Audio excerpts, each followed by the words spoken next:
Packer fans, welcome back to another episode of BAM GPG, your go-to spot for every Packers update. We've got plenty of fresh updates coming out of Titletown and a look ahead to this weekend's matchup against the Cincinnati Bengals, who, by the way, will be without Joe Burrow. Once again, yes. So, Bryson, let's get into it here. I'm sure everyone's seen it by now, but the headline of today, Christian Watson, he's been activated. He was back at practice today. So after months of recovering from that torn ACL that he injured in week 18 last year against the Chicago Bears, the Packers have officially activated him. So that opens up for the Green Bay Packers a 21-day window from which they can remove him from the PUP list. Now, Watson, he was out on the field today, running routes, catching passes for the first time in roughly 274 days for the Green Bay Packers.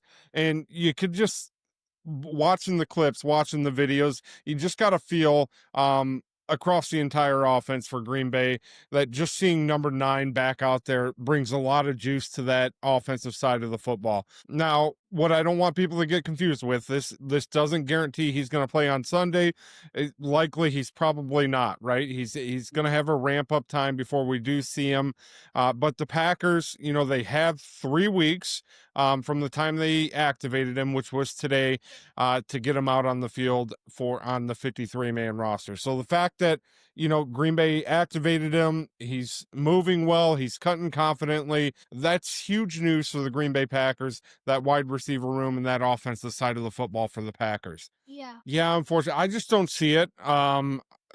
Especially against who we're playing, right? Well, maybe you might need them, but you never want to say never. But with who we have coming into town, again, I wouldn't rush an injury like this. If he's just back in practice today, I would probably let it go and at least another week. Give him another week to ramp up before we get him out on the field. And when you do see him out on the field, he's going to be on a pitch count, right? He's not going to be an every down wide receiver initially, right? So hoping by the time we get to that Philly game, maybe that Pittsburgh game, we'll see him out on the field full time for Green Bay. Now, the Packers did make some other interesting headlines today in terms of the roster. The Packers worked out 5 defensive tackles on Monday.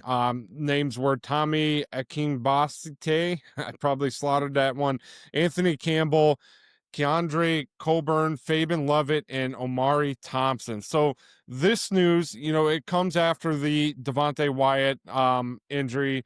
He's continuing to deal with that knee injury that he suffered the previous game against Dallas there. And the team clearly wants to add depth at that position because you saw how valuable Wyatt was, and not having a real solid depth behind him affected us in that game. So heading into our week 6 game against the Bengals, I would fully anticipate maybe signing 1 or 2 of those guys to the roster. Again, none have been signed yet, but don't be surprised if, one of those names pops back up later this week. And some kind of interesting news too, Bryson, swirling around that, there's not a whole lot of chatter on right now, is former Tennessee Titans wide receiver Treylon Burks. So there's chatter coming out of there that he is set to be released from the injured reserve and could soon be made available, right? So Burks, for those of you that don't know, he was the first round pick in 2022. If you remember back to 2022, he was actually one of the receivers that did take a pre-draft visit to the Green Bay Packers that year. So there's already some buzz that Green Bay might kick the tires around on him. And if Watson isn't fully ready, or, Wicks is still kind of banged up coming back from his injury, and, Jaden Reed's going to be out for a little bit, Burks could be a smart low-risk flyer with some real upside for Green Bay on that. So keep your eyes open for that one as well. Now, Bryson, week 6, we got the Cincinnati Bengals coming to town. So let's turn our attention to Sunday here. So the Packers, I just wanted to mention, so he was actually out on the practice field today. So it's a good sign. It's a good sign that he returned to practice for the Packers. We're going to need him. Absolutely. I say get him in ASAP. Yes, but if he's not there yet, don't rush him back because we don't want to shoot ourselves in the foot for later on in the season too. So now, Bryson, turning our attention to Sunday here, the Packers are hosting the Bengals at Lambeau Field. The big story here, Joe Burrow, we know he's still out. He underwent that toe surgery, so it's probably going to be a few more weeks before we see him. So that means they've been going with Jake Browning, and he's expected to start again for Cincinnati. That completely changes the game plan when you are going against the Cincinnati Bengals, when you have Joe Burrow versus when you don't have Joe Burrow. So with Joe Burrow sidelined, the Bengals offense, it's looked very, very conservative, even though they have T. Higgins, Jamar Chase. It's becoming more of a check down, heavier use of Joe Mixon and shorter throws to, as we mentioned, Jamar Chase, T. Higgins. Now, the Packers defense, they really should be licking their chops here, especially that front five, front seven for Green Bay. Getting steady pressure all game on him, right? Yeah. We know Cincinnati doesn't have the strongest offensive line either. So for Green Bay, this is really a chance to build momentum heading into the later part of the season here. Well, kind of the midway point, actually. And Jordan Love, he continues to show growth. And if the line can protect him, as we mentioned, it's already week 5 in the NFL season. It is. It's crazy. Now, if the line's able to protect Jordan Love, to Bryson's point, there are plays to be made downfield for the Green Bay Packers, especially once you get a receiver like Christian Watson back as well. Jaden Reed, he will be back later in the season too, so you'll be able to stretch the field a little bit more with him as well.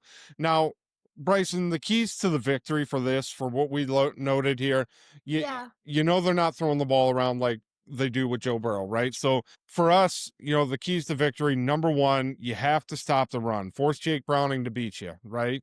And number two, you have to win on third down. Keep Love clean, extend the drives, keep the defense off the field. And number three, you got to control the tempo of this game, right? So you're going to have that Lambeau Field energy behind you. Got to get that defensive pressure going on them. And it's a very, very winnable game for the Green Bay Packers this week.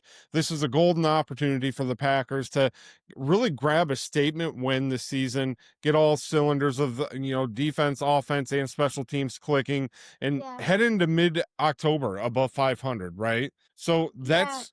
that tie. It is. Bryson still doesn't like that tie. I agree. I'm not a big fan of it.